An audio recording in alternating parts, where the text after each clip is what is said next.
And now we're going to the sacred cow of save money.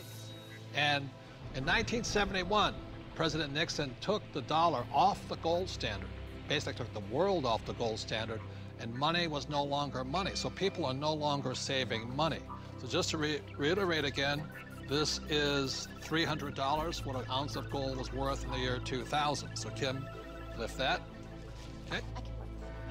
All right, and so this here is 1 ounce of gold in the year 2010, and it's now $1,100. Ugh, and this is why people are working so hard. I can do it, I can do it. Careful. Yes, I can do it. Barely. So the big reason I've said in my books for years that savers were losers is very simply because in 1971, the dollar stopped being money, it became debt. Right, Mike? Yeah, the rules all changed in '71. Before then, somebody, when they became working age, they could expect to put away 10% a year, and by the time they got into their 60s, they could retire on their savings account and expect to live off that interest. And in '71, everything changed, and they started creating currency on a massive scale. Worldwide. Ever since then, worldwide. And that is what causes inflation and the loss of purchasing power. So people thinking that they can retire, you know, back in the 50s, if you got $100,000 or $50,000, you could retire on that, you know.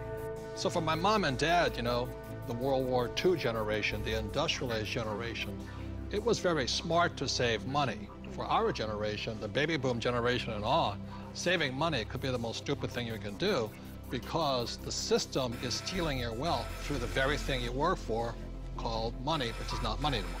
Right. Real money is actually gold and silver. Money has to maintain its value over long periods of time. Currency doesn't have to. And this is historically has always been, for thousands of years, this has been money. 5,000 years, this has been the predominant currency. It became money when somebody minted it into coins in Lydia in about 680 BC. And each unit had the same buying power as the next one. They became interchangeable. So let me ask you this. This printing of money out of just paper, this has been tried before, hasn't it? Many, many, many times, and there's always one result. You get far, far higher prices of everything, but especially real money, when they start creating a whole lot of currency. Eventually, gold and silver lie in wait. And then when the public senses this inflation of retail prices that is caused by inflation of the quantity of currency in circulation, they rush back toward gold and silver, and they have for 5,000 years. So name some governments that have attempted to print money. The Weimar Republic. I don't know what I just did with that $100 trillion bill. He's got a Zimbabwe. The Zimbabwe, yeah. Look at this one. This is the most recent, a $100 trillion note. You know, this is the largest note ever printed, 100 trillion. And this was printed in 2000. Yeah, but when Zimbabwe was created as a country, when it went from Rhodesia to Zimbabwe, they were, the Zimbabwean dollar was on parity with the US dollar. One US dollar was the same as a Zimbabwe dollar. This doesn't buy anything today. It doesn't buy a cup of coffee. Doesn't even buy a cup of coffee? No. In fact, they have ruined it by putting ink on it. You can't write you can't write a list, so it would have been more valuable at this point if it was blank. Right. See, the Greeks did the same thing when they started clipping coins. They just take the silver off of it. The Romans tried it, the English tried it, the Germans tried it, the Chinese tried it, and now the US is trying it. Yep. And so that's why saving money is probably the biggest mistake you could make right now, because today money is no longer money. It's now debt. I can vouch for that because my leg is now numb.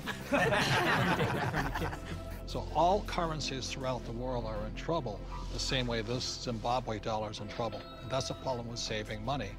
After 1971, it was no longer money. More than 70% of all the currency on the planet is US dollars. If the US dollar goes, the world goes with it. I'm preparing by getting fully diversified. I buy both gold and silver.